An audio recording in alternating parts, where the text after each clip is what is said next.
I don't know how the hell you think you can sit there and say with what is objective between quantity or quality of life. How in the hell? Quality of life is entirely subjective.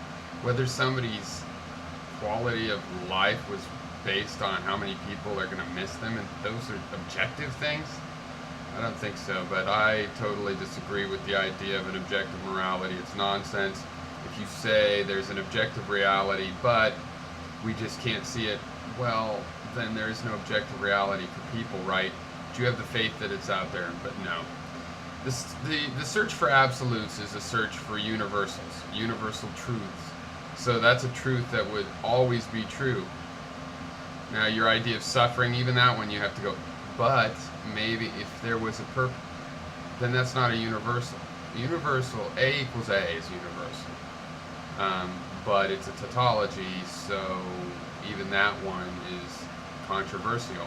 There are no real universals that describe the world directly.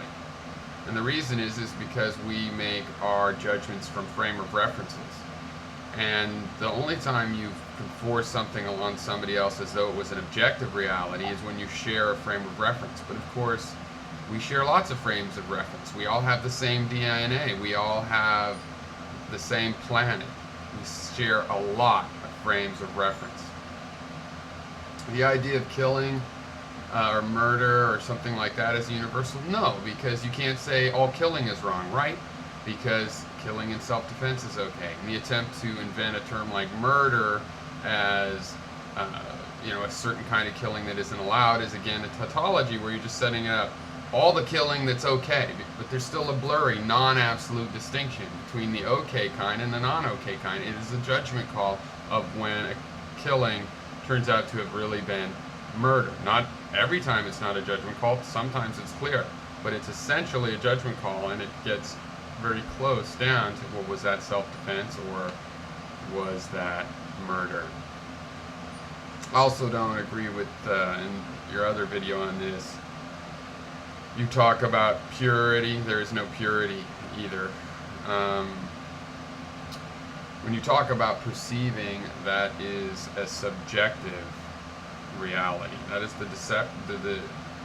that is the nature of a subjective reality, is that what we actually have access to is perceptions which are not directly from the world.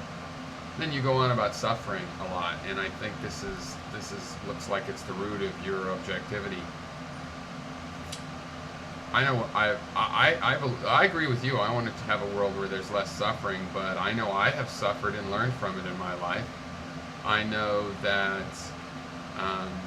some suffering is unavoidable. Where sometimes people suffer because their lover leaves them. Are you going to stop that? Is that objectively wrong? Things like that happen. Better to have loved and lost than not have loved at all.